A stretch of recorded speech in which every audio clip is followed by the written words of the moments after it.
On behalf of my co-host and I, we'd like to congratulate Mr. Connor McDavid and Lauren Kyle. They are pregnant and they are expecting in, 6 to 8 months, roughly, however long it takes to baby, give or take. We're just fingers crossed it doesn't come out looking like a Vander Kane. Congratulations to the Mcdavid. That is exciting news. And yeah, I still remember the day that I found out that my wife was pregnant, and brings a smile to my face every time, both times. So that's an exciting moment for the Mcdavid household. I am very much looking forward to having that moment for myself in the future. If either of them watch, can I give a quick and for anybody who's expecting their first child, and if you have a furry friend at home, if you have a dog at home, no, this is a quick little hack. As you know, I do dog psychology on the side as a side hustle. This is a really good hack. That dog doesn't really know what's going on, right? In the grand scheme of things, all of a sudden this new human shows up.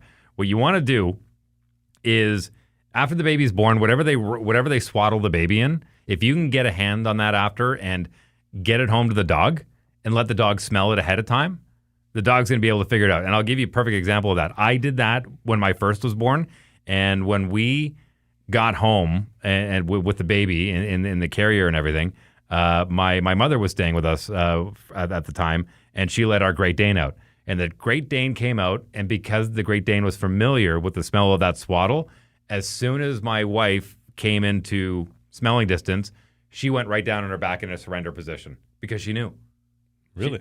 I'm telling you, get that swaddled blanket to your dog as quickly as possible. As quickly as possible. The transition will be a lot easier, because otherwise the dog's going to be like, there's a new human here. Who does it belong to? I don't know who this is. It is a hack that not a lot of people know about, and I highly recommend it. So if anyone could pass that along to the McDavids, please do, because I know they have a dog in the house. Yeah, they have that big poodle. Yeah. Whatever its name is.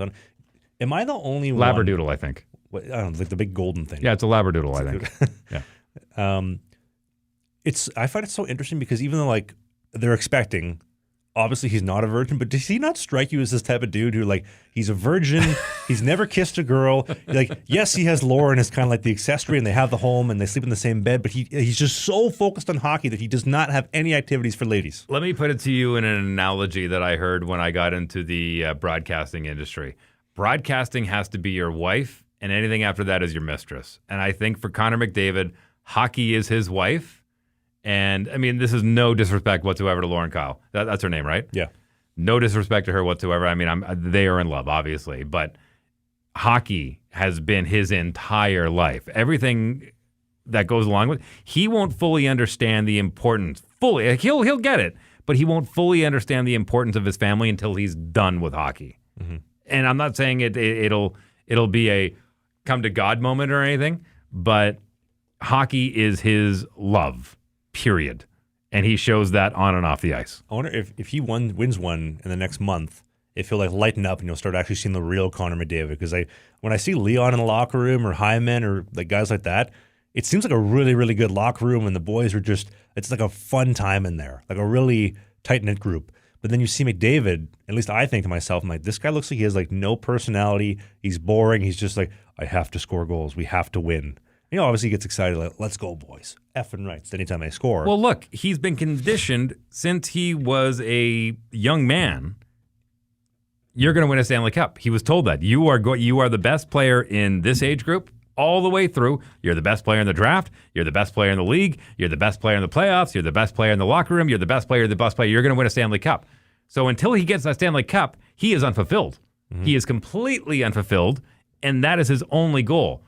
Once people reach goals like that, they got to set a new one real quick, or else they're lost, because they've spent their entire life chasing that. And how old is he? 25. Well, he was born in 97, right? Yeah. So is that where's the number? Yeah, he's one less than me, so he's 27. Okay, so Connor McDavid, I'm curious to see. You're right. There will be a change in him. Absolutely. Now let's get into the weeds of that.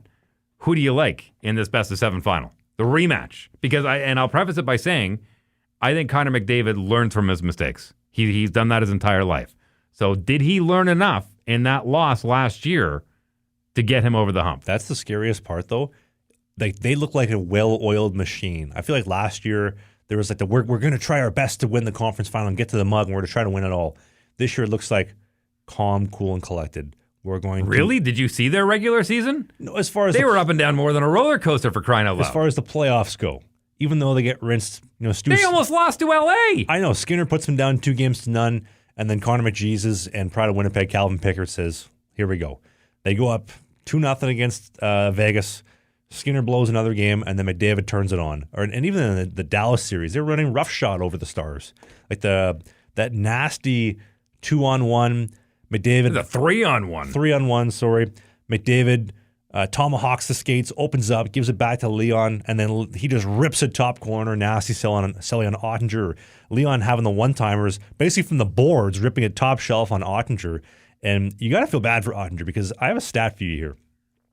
In the McDavid-Draisaitl era, they have faced 24 full-time goalies. Of the 24 full-time goalies, only 6 have put up a .900 save percentage or better.